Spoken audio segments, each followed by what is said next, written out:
Ari tatimatun teh nyaeta hiji panungtungan atawa kasampurnaan.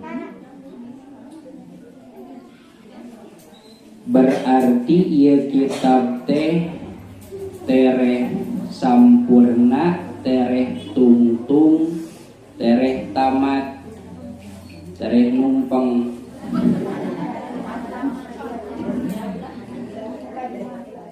Tekaraos ujug-ujug tamat weh kitab teh. Padahal lamun ningal waktos mah tos 3 tahun. Tekaraos tos 3 tahun, tekaraos tos bade tamat. Padahal lamun ningali kitab nama lumayan kandel. Sageung kieu atunya. Tapi ari dikeuleuyeun mah teu weleh tamat.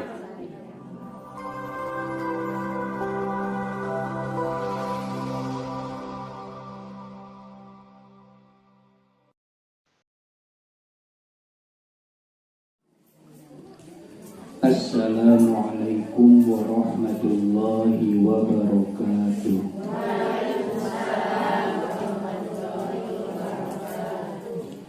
Bismillah, alhamdulillah, assalatu wassalamu ala rasulillah, Sayyidina Muhammadin ibni Abdillah, wa ala alihi wa sahbihi wa mawala, amma ba'du.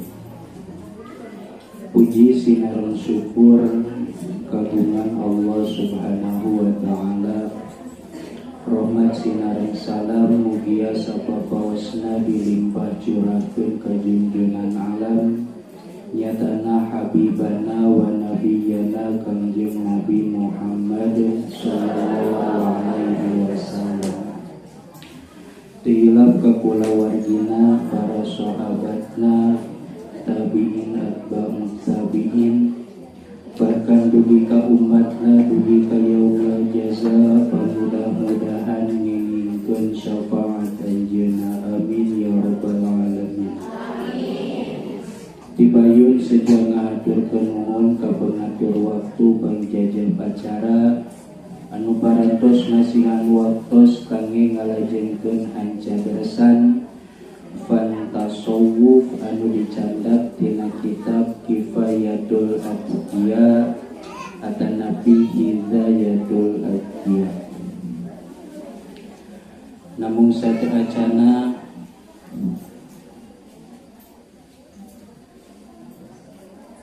wong berjamaah doa heula anu dikhususkeun kangge guru-guru urang sadayana anu parantos marulih di payun, kangge para pejuang di ieu lembaga, para tokoh, para donatur, para wakifin, para mujahidin anu parantos wakaf, anu parantos hibah oge nu sanesna, termasuk wargi-wargi urang anu dinamingon ieu ngantunkeun di palihan tonggo kersana Aki Abdul Majid, oge di palihan awi luar kersana Aki Iro. Pilih teh mah aya nu kalangkung bari urang terang tiasa di maksa tina manah masing-masing. Pamudah-mudahan aranjeunna aya dina rahmat Allah subhanahu wa ta'ala, ditampi iman Islamna, dicaangkeun di alam barzakhna, oge disimpen dina sapalik dina patamanan surgana Allah subhanahu wa ta'ala, amin ya Allah ya rabbal alamin. Atunya kitu deui urang sadaya anu dina ieu waktos tiasa hadir di ieu majelis, hadir di ieu tempat. Pamudah-mudahan sadaya kaperyogianana dikabul ku Allah subhanahu wa ta'ala, amin ya Allah ya rabbal alamin. Ala hadhihi niyyah wa kulli niyyatin shalihah nas'aluka Allahumma al-ijabatal fatihah. A'udzu billahi minasy syaithanir rajim. Bismillahirrahmanirrahim.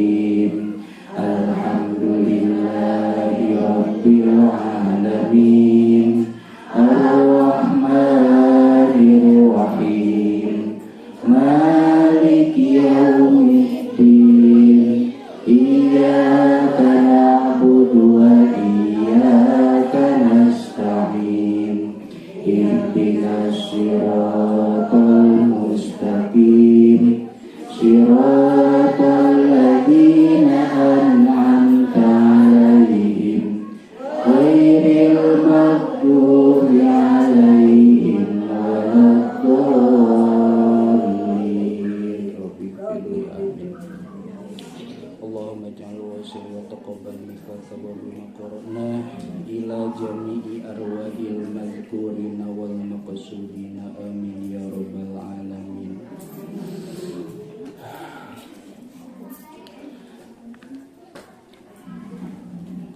Hancana kantun tatimmatun man lam yakun fi bad'i amrin jahada lam yalqa min hadit tariqi khordala.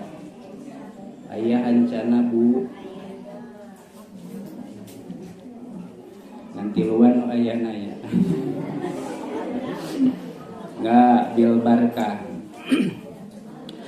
Man lam yakun fi bad'i amrin jahada lam yalqa min hadhi tariqi khordala. Ya harpasan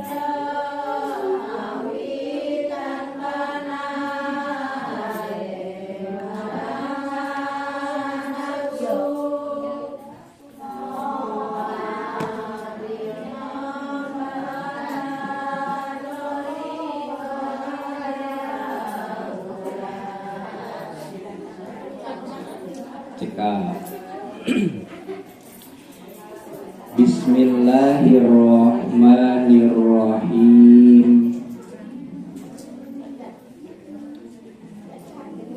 Dina ieu kurung bade nyarioskeun tatimmatun.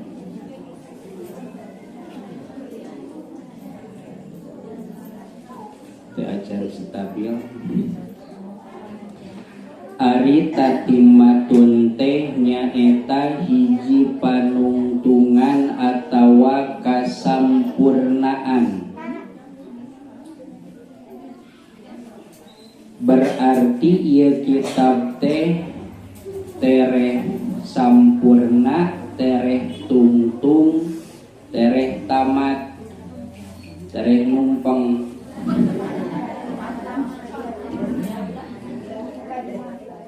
Tekaraos ujug-ujug tamat weh kitab teh. Padahal lamun ningal waktosna tos 3 tahun. Tekaraos tos 3 tahun, tekaraos tos bade tamat. Padahal lamun ningali kitab nama lumayan kandel. Sageung kieu atunya. Tapi ari dikeuleuyeun mah teu weleh tamat.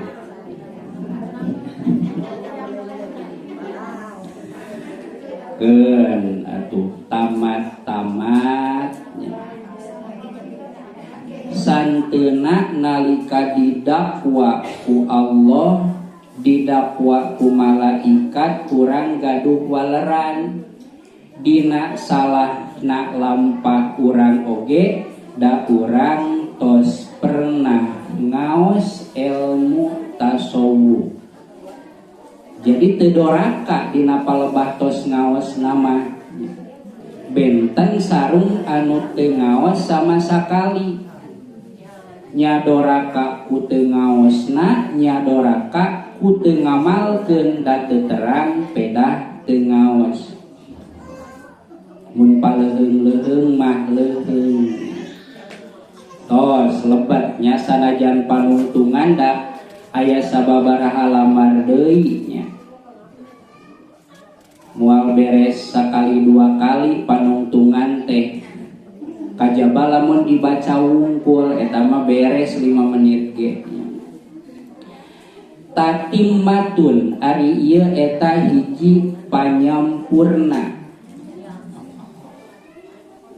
Lamun teh mah ningali kana mingon kamari tos lami 5 mingon sasasi malahan mah anu nyarioskeun dina masalah zikir.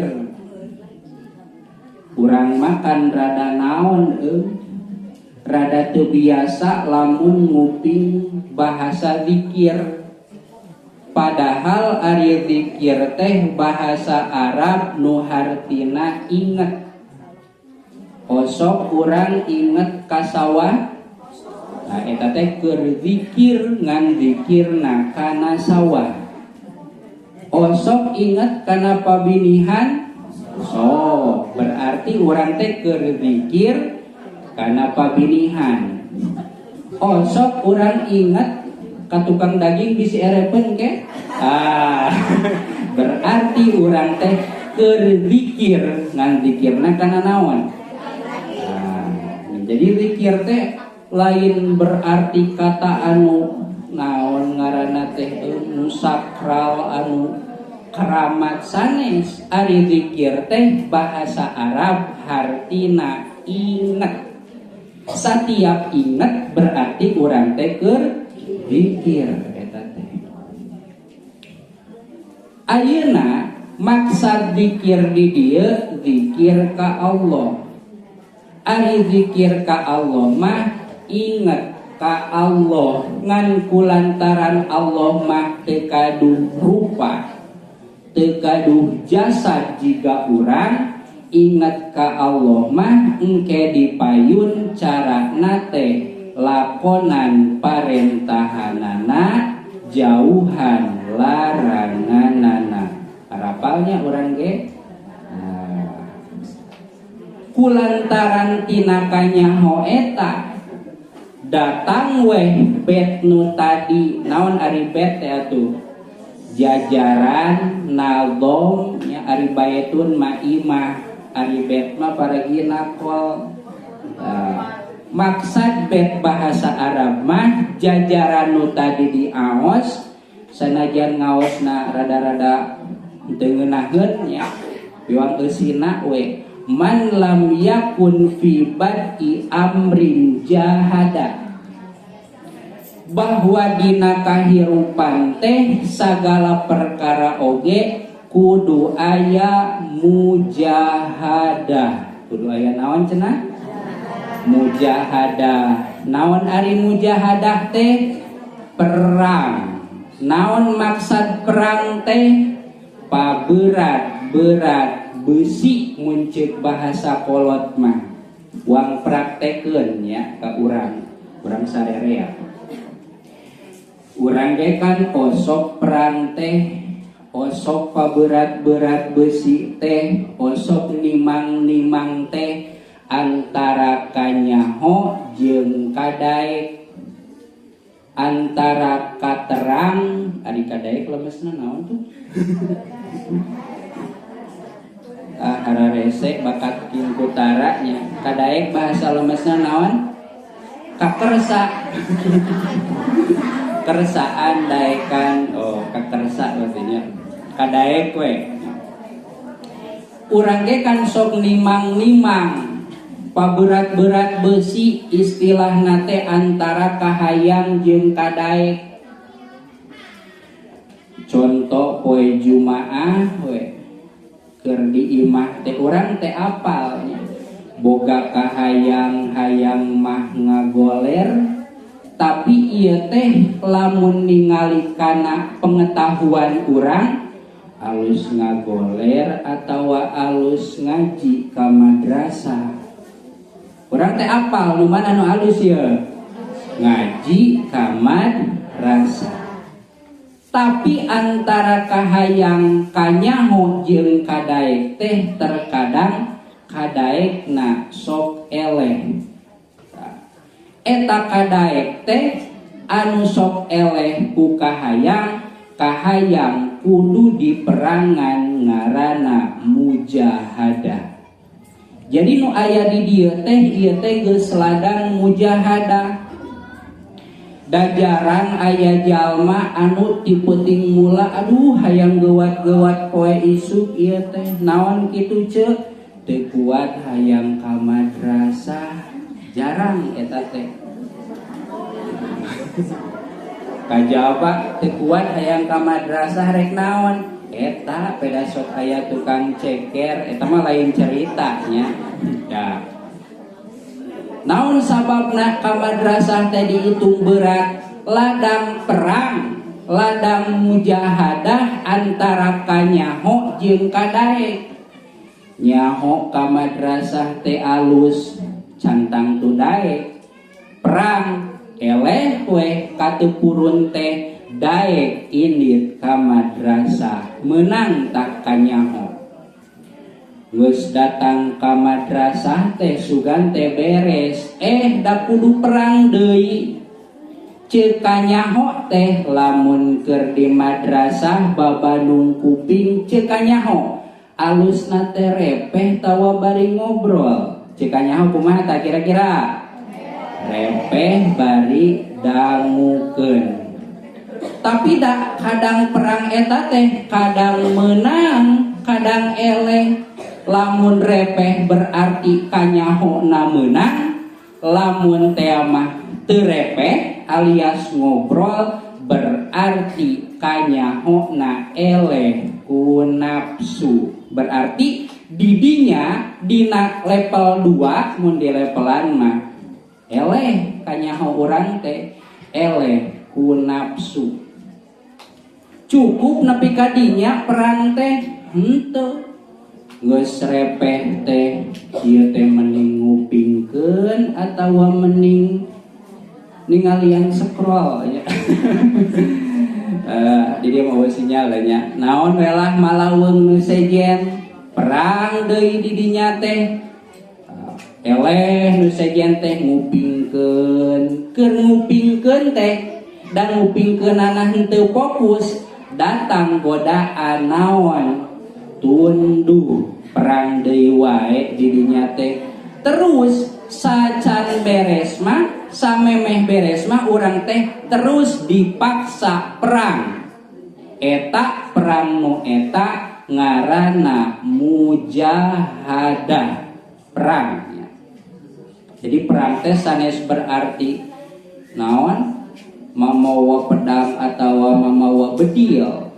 Eta mah perang naon? Perang zahir. Ieu mah perang batin. Nu perang teh hate urang. Terus we geuning sanajan repeh hate urang galecok. Pokok kikituan tah hate teh nya. Ngan teh ka kuping we untungna teh dalamun ka kuping mah udul gandengna nya. Ieu kanyaho jeung kadaek gogodana teh nafsu. Naon ari nafsu teh? Ari nafsu mah kahayang ngan pedah kahayangna anu mawa kana kagorengan. Dikaluarkeun weh melalui bahasa atuh da keur ngaos teh kedah repeh atuh da kesel repeh wae mah kalah tuluh. Dipayun atau ngaos teh atuh daerah dilebat atuh dah hese bari barang dahar contona teh nya. Terus we eta bahasa atuda ka urang teh naon?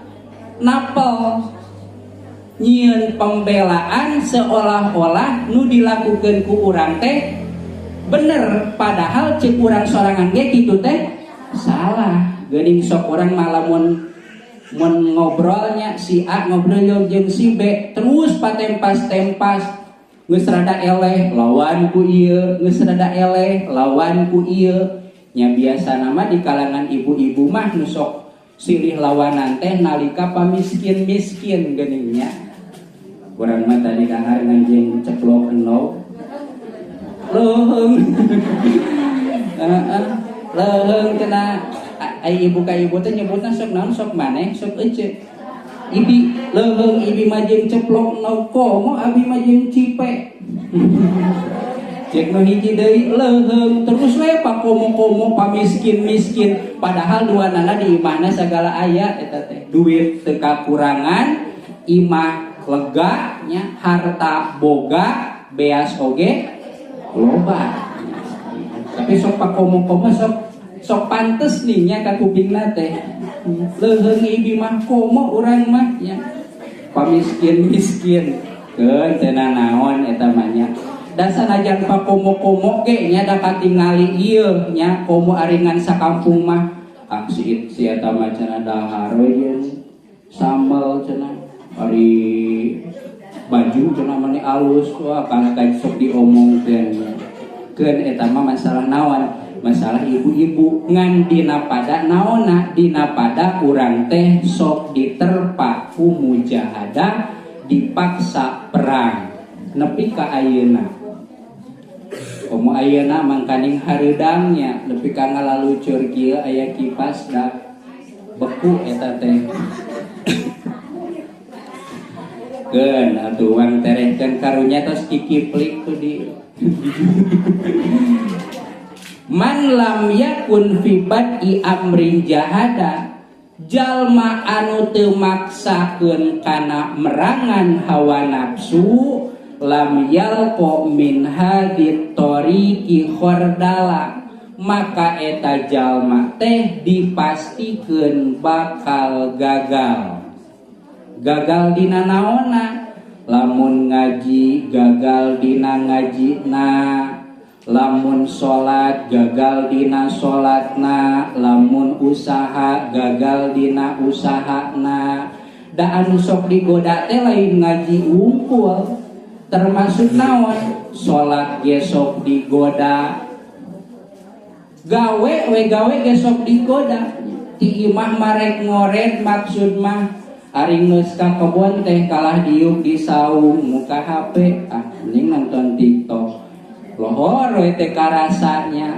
tah eta teh gogoda nya lain ngaji wungkul nu digoda teh nu kumaha wae oge pagawean anu nilaina positif eta teh sok keuna ku godaan tugas urang nyaeta mujahadah atawa merangan kana hawa nafsu wa kadzaka ma'rifatun tahussu aliyah fi ghalibin min ghairiha lan tahsula dina jajaran anu satuluina aya deui bahasa teh bahasa ma'rifat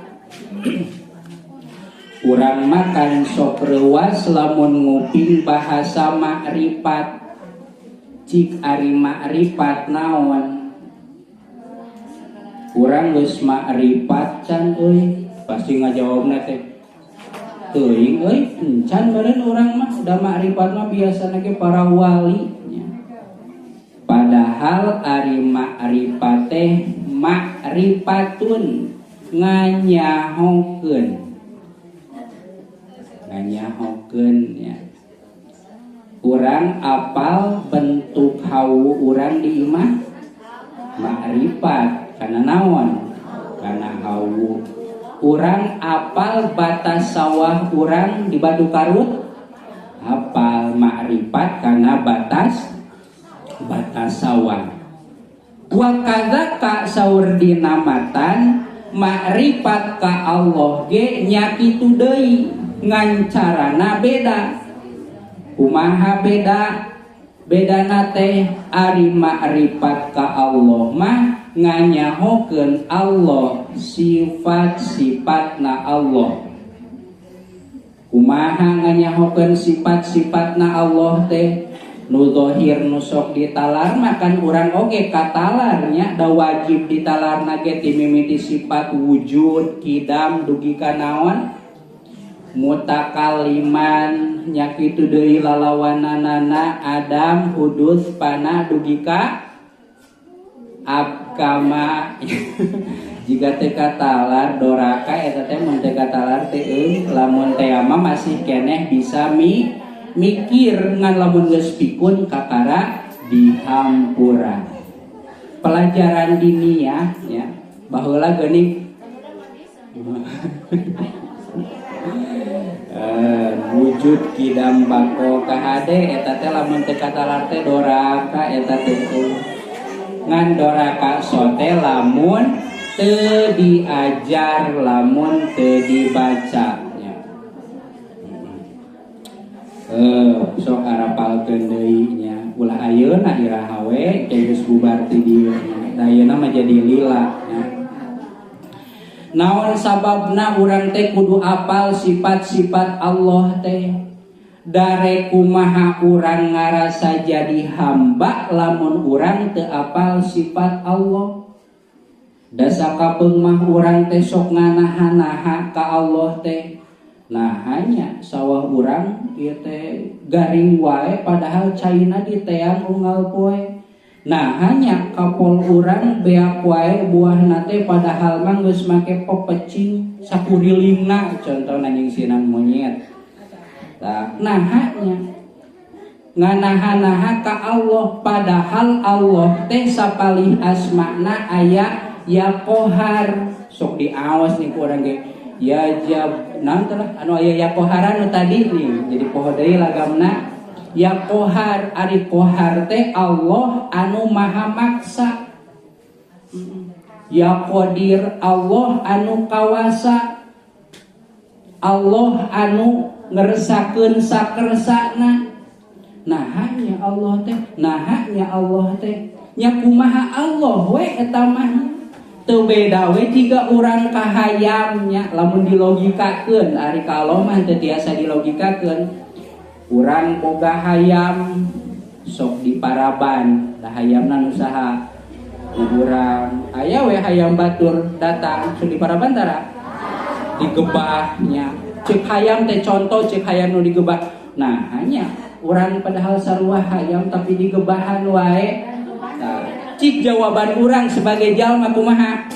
Ada maneh mah hayam batur ku urang teu bisa dijual, teu bisa dimanfaatkeun. Eta lamun dilogikakeun ku urang nya. Allah ge kitu teh kumaha maksudna sanes berarti Allah jiga urang jiga hayam sanes kitu maksudna. Ngan lamun teh mah dilogikakeun jalma teh aya jalma turut kana parentahanana, aya jalma teh ngabangkang kana parentahanana. Lamun dilogikakeun ulah nganaha-naha dan nu terjadi ka urang teh eta teh anu terbaik. Hayam urang diparaban nu murang. Hayam batur digebah sina balik kanu bogana supaya naon? Supaya diparaban ku saha? Kunu bogana. Jadi urang ngagebah teh lain berarti ngewa kana hayamna. Komo ari henteu modal mah nya. Tapi naon? Tapi hayam batur bisi asup kana kandang urang. Logikana sapertoskeun kitu. Jadi teu tiasa nganaha-naha. Nahanya urang mah sanajan usaha diisuk jedur nepi ka putih jedor kieu jeung kieu kahirupan tehnya ngan saukur aya jang dahar ngan saukur aya jang minum. Nah ari si itu katingalina teh nyalse hirupna teh tapi unggal poe jalan-jalan we nya unggal poe teh bajuna alus we jajana stabil we. Nah hanya Allah teh teu adil komo dugi ka kitu mana udzubillahnya padahal tara katingali usahana mah nah ari urang usahana unggal poe urang peuting kieu jeung kieu we hirup teh asa eueuh naonna asa eueuh kamajuan osok urang mikir kitu sakapeung osoknya kadar nu tara-taranya padahal dina tiap ngaos ge sok dibaraca ku urang teh di dieu kieu ayeuna abdi tapat damel Allah sok dibaca eta teh saminggu sakali bahkan dina mingguan ge osoknya. Tapi dina praktekna urang teh mung tapak damel Allah teh hayang tapak damel urang we belang pare hayang alusnya ngagemuk nepi ka 7 kali bakating ku hayang alus sae gitu sae namina nyareat ngan nalika gagal urang ulah nganaha-naha ka Allah da Allah ngresakeun ka urang teh sakersana kumaha Allah bijajauheun kana syukuran mah da urang mah kan ningalina sok kasaluhureun wae nya urang mah kieu-kieu teuing ningali teh ka mana?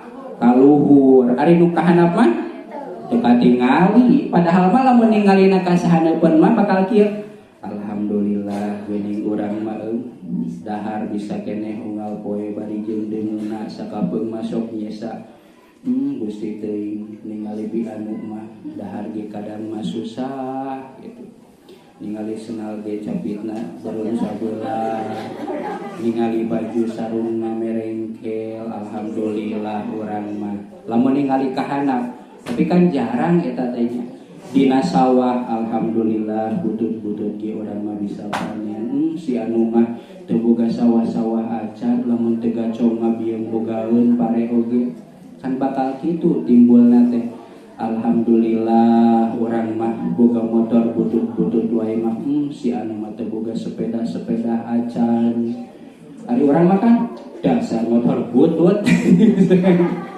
nah jadi ningali nanti urang mah kemana wae kaluhur wae naon efekna ningali kaluhur hirupna teu pernah tenang bakal kakeunaan ku kurob jeung gomam ceuk ti payun geuningnya aya kurob aya gomam padahal sok diaos ku urang kan doa naonana shalawat naon shalawat munfarijah tanhalu bihil kurobu wa tanfariju tanhalu bihil uqadu wa tanfariju bihil kurobu hiji teras wa husnul khawatimi wa yustasqal gomamu aya kurob aya gomam saurti payun kurob bingung kuno geus gomam bingung kuno encan kuno geus urang masuk kadang bingung padahal mah geus nya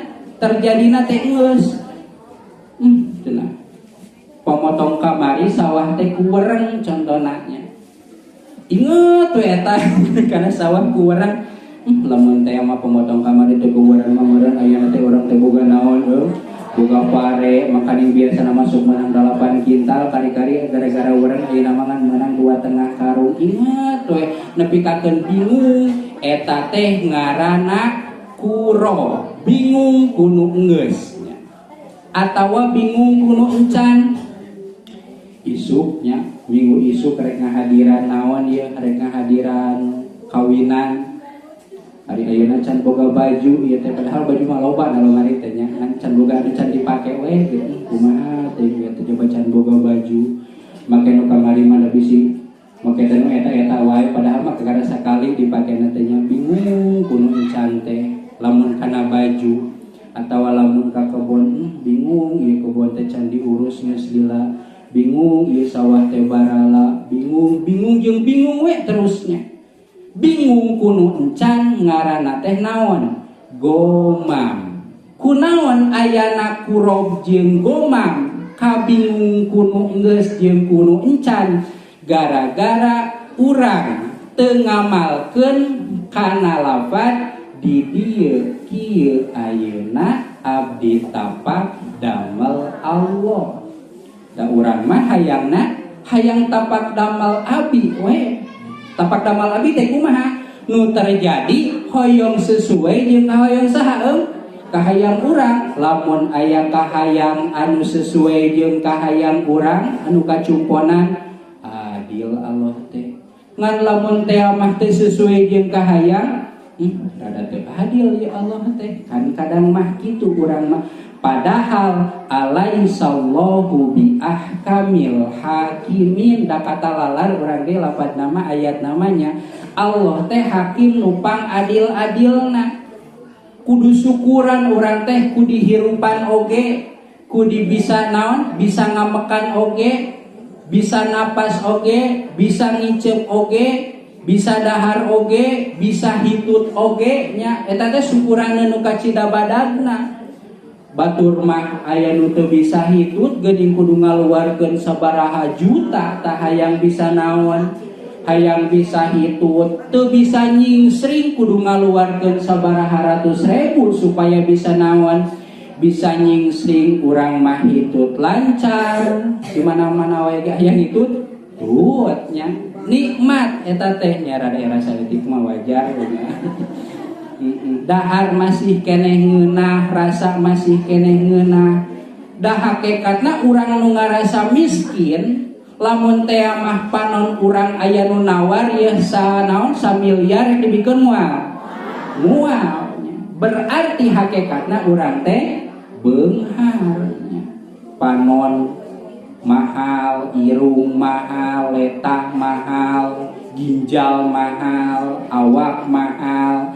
Ngan kulantaran urang teh ningalina kanu gorengna wae sok nyebutkeun yen urang teh teu bogana naon. Urang mah teu bogana naon, padahal di urang teh nanaon wungkulnya, nanaon wungkul di urang teh. Ras ningali urang mamani hideung sabab ningalina kanu naon kanu bodas coba ningalina kanu belewuk pisan alhamdulillah hideung-hideung ge urang masuk mandi da aya cai batur mah nya hideung nya belewuk nya tara mandi da teu bogaeun cai terus we pikiraneun teh naon anu mantak jadi urang syukuran eta nu kudu ditingali ku urang. Da urang ge atuh ieu teh apalnya kanyaho teh aya loba kanyaho teh loba kanyaho ngan kurang kadae ceuk bahasa kolot mah urang teh loba kanyaho teh ngan beda kurang kadae nya eta mah teh kudu dipapai hiji-hiji nya nyaho urang teh nu alus teh ieu ngan teu purun we nyaho nu kudu teh ieu ngan beda teu purun we eleh ku teu purun muncul tadi mah eleh ku bahasa atuda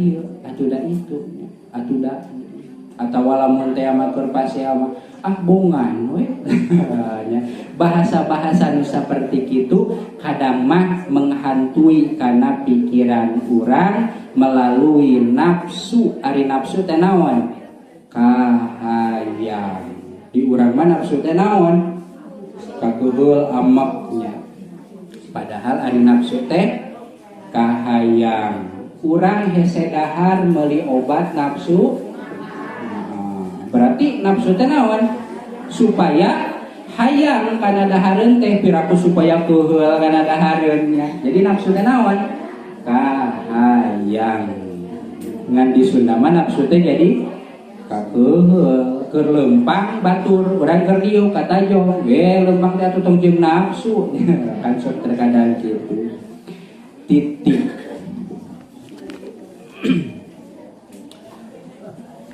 fala raq'atun min arifin hiya afdalu min alfiha min alimin fataqabbala sehingga lamun dibanding-banding jalma nu makrifat teh gampangna mah kieu nya urang teu loba ngarasula teu loba nganaha-naha ta eta teh makrifat panghandap-handapna teu loba nganaha-naha ka Allah nahanya kunaonnya nah leungitkeun eta teh nya minimal leungitkeun tina bahasa da dina hate mah teu bisa direm ya ningali ka batur geulis nah hanya orang nu butut padahal mah nu geulis jeung nu butut aya kelebihan masing-masing. Kadang mah nu geulis mah capek nya loba nu ngudag ari nu butut mah tenang eueuh nu ngudagnya berarti mending kumaha atuh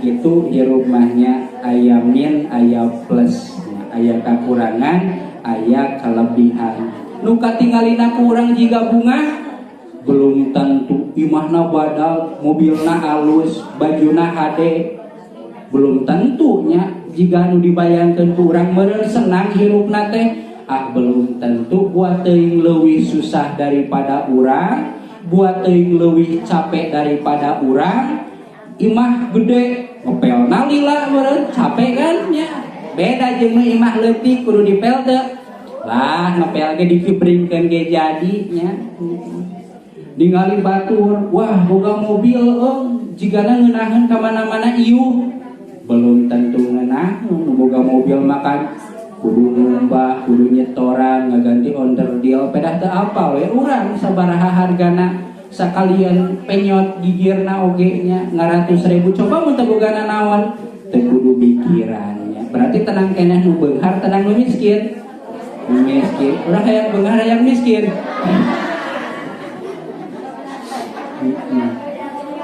Manusiawi nya eta teh ngaranna nafsu. Pedah urang can ngajaran hayang beunghar, naon can ngajaran beunghar, hayang we beunghar teh panasaran. Padahal masuk coba gara sharing curhat jeung nu sagala boganya. Meureun ece mah sagala loba ngeunah unggal poe. Kadang jawabanna teh kieu, boro-boro nu bugung mah nyata gitu. Jadi jalma masih sangka eta teh nya. Jadi tetap anu bunga mah anu tenang. Mantap dina kunci kahirupan, sandang, pangan, papan, ketenangan. Tapoeuna mah nu kaopat, ketenangan. Sanajan sandang, pangan, papan pinuh, ari eueuh katenangan mah da hirup teh kumaha eueuh? Bingung bingung nya capek nya. Tapi tetapi orang hayang naon? Hayang beunghar. So, mudah-mudahan sadayana baleunghar. Falarok atun min arifin hiya afdalu min alfiha min alimin patakobala. Jalma anu geus tara nganaha-naha, geus tara nyebut Allah teu adil, lamun migawe peribadahan larok atun min arifin sarokaat najal manu makrifat cek urang manu geus tara nganaha-naha anu nyebutkeun di dieu kieu ayeuna abdi tapak damal Allah teh bener lain ngan sakadar lisan ngungkul eta teh afdalu min alfiha leuwih alus daripada 1000 rakaateun jalma anu masih keneh nganaha-naha. Dina segi naonna dina segi ibadah. Hiji kaalusan ngabandingan 1000 kaalusan. Tinggal balikeun ka urang ayeuna mah koreksi ku dirina masing-masing da ari ku batur mah sok teu enak pan. Tah urang ieu sok nganaha-naha keneh tara ti ayeuna mah rek rada eureun, rek dikurangan, geus arek ge. Nah hanya ingat tak eureun ulah tulusnya kakara nyebut nah hanya eureun tah lumayan saeutik-saeutikeun nya. Pikeun naon eta teh pikeun supaya urang teh bisa ma'rifat. Qala al Imam Suhrawardi titik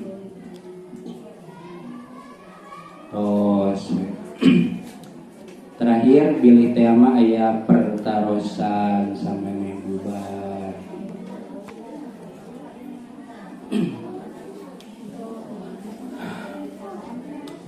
Nah aja diayakeun sesi tanya jawab 2 arah teh supaya masalah-masalah anu ngabatin ngabeungul tiasa tercerahkan. Mun aya jawabanana langsung diwaler, mun teu aya nyawa milarian heula gitu nya.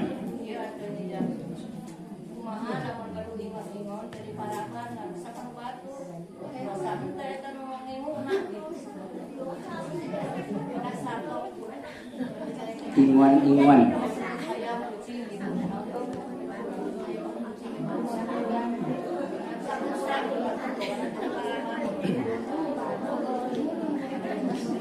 Dua urusannya, 2 perkara. Hiji ngingu ingon-ingon, 2 ngaruksa kanu batur eta beda masalahnya. Lamun ngingu ingon-ingon tangtosna oge ingon-ingon anu dimuliakeun ku sara. Ya minimal nusok di dahar dagingna. Sakur ngingu ingon-ingon bari teu diparabat tapi ngingunya ngingu kan aya ngingu aya kacicingan benten eta teh ucing ulin we ka imahnya datang deui da sok dibere naon bere cucuknya urang mah teu maksud ngingu nya nalika hiji waktu urang teu diparaban urang teu doraka atau hayam leuweung tapi jarang hayamannya.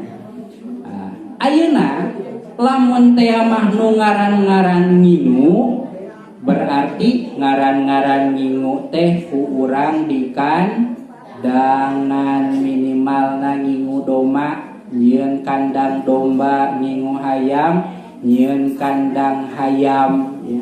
Ngingu ucing, nyieun kandang ucing jeung nu sejen-sejena. Nalika teu diparaban tuluy eta hewan teh madarat teh kumaha?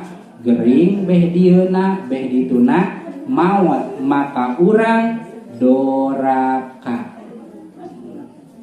Boro-boro ka hewan anu sok didahar dagingna, ngingu ucing di kurungan teu diparaban, doraka eta teh nya, bahkan aya ancaman naraka lamun nepi ka maot. Ari diparaban tapi teu daek wae didaharnya.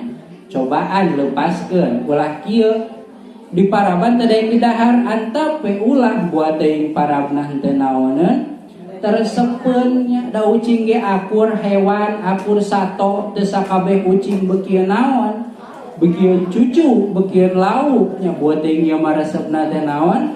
Roti. Da jelema oge beda-beda sami nya. Eta lamun teh mah diingu. Jadi ngingu hewan lamun teh mah bener-bener ngingu heg teu diparaban, doraka lamun madarat. Aya kitu nu teu madarat ku teu diparabanana? Aya. Terang tongeret.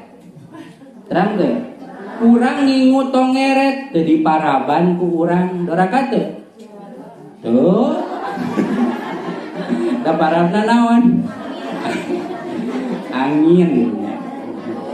Sanajan tongeret teh aya parabna teh, tapi sanajan henteu oge teu doraka nya. Jeung deui jarang nu ngingu tongeret eta mah babari parabna ge kekebul wae jadi parab eta mah.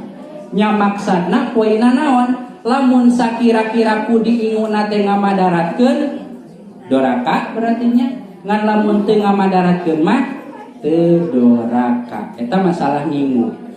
Nu kadua, masalah ngaruksak. Berarti ngaruksak teh beda-beda nya.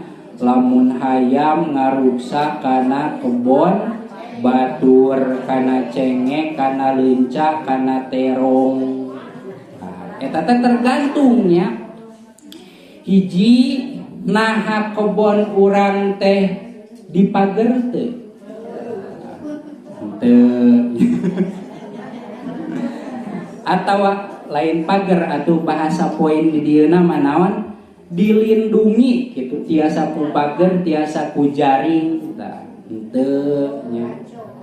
Berarti lamun posisina teu aya pageran nya, lamun aya hayam batur tuluy macokan urang teh, eta hayam teu salahnya. Tapi nu salah saha? Nu bogana nya. Nu salah nu bogana ya. Naon salah nu bogana? Kapan ngingu nya? Ngaran-ngaran ngingu kudu dikumaha? Kudu dikandangan. Ngaran-ngaran ngingu kudu dikandangan. Maksud dikandangan teh sanes berarti hiji hayam atau hayam kandangna kieu henteu beratos kitu, tapi eta hayam teh dibere jarak supaya henteu asup kana kebon batur. Ngan lamun teh mah aya hayam dari urang mah nya jarang kebon di palagernya. Aya hayam kicili kana kebon tataga terus we macokan cengek. Tah, keur urang kumaha? Nah kudu dibanting hayamna atawa dipencit hayamna atawa kumaha? Pertama datangan heula nu gaduhna, teras ngadamel kasepakatan ieu hayam teh sok ameng wae ka kebon abi, macokan cengek dugigakeun CF cing kinten-kinten kumaha solusina. Tempuh heula jalan anu naon nya anu sae nya ulah ujug-ujug. Hayam maneh eta ulin we. Ulah eta mah pipaseaeun. Tungtungna hayam naon cengek teh lain ngan ku hayam hungkul dibabat kudu boga hayamna da keheul. Jadi bincangkeun heula kudu sae. Lamun teh mah cik nu bogana teh kieu. Atuh da bi ngaranna ge hayam hese mah batahanana. Kumaha urang ge bingungnya. Tuluy we cik urang keun we lamun ditengon eta aya mun ka kebon karisok nyata eta mah berarti tinggal tenggor kan daripada ditenggor mending ditewak nya. Atau kumaha we kesepakatanana mah nu penting aya kesepakatan nu dihasilkeun ti dua belah pihak. Masalah hukumna tetap ari naon hewan urang kana kebon batur bari ngaruksak mah eta mah jelas hukumna mah haram nya. Ngan peda kan ari di urang mah kadang halal jeung haram teh geus teu pati naon teu pati dipedulikeun, leuwih paduli keneh kana logika anu kaharti daripada halal jeung haram. Ulah di dahar haram eta teh beuki nya. Apal urang teh ieu mah haram da kumaha beuki atuh. Jadi lamun ngabahas halal haram geus rada hesek nya. Tapi naon kudu dibahas teh kesepakatan nu kaharti ku logika. Da tatangga urang ge lain teu apaleun eta teh haram, apaleun nya. Kan hesek we nya bakati kunggus palalinter apal halal, apal haram, apal beuki tah urang ge beuki naon apal ieu mah haram ngan beuki we nya. Bahkan urang ge ditekadkeun neraka cuk dina sahadat aya engke nepi ka kitu.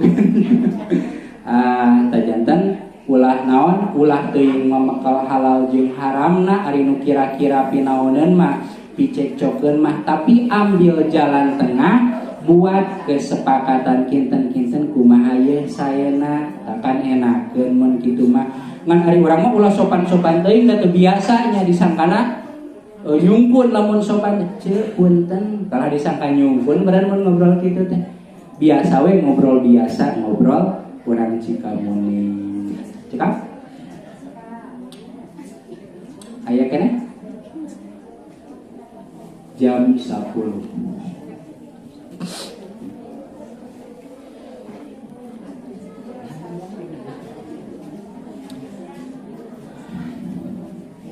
tos atuhnya hari teh aya mah mudah-mudahan naon nu parantos didugikeun aya manfaatna nu leresna ti Gusti Allah nu lebatna murni kalebatan disyukuri apunten tina sadaya kakirangan oge kalabatanana ditutup doa Rabbana atina fid dunya hasanah wa fil akhirati hasanah wa qina adzabannar wallahu muwaffiq ila aqwamit thoriq. Wassalamualaikum warahmatullahi wabarakatuh.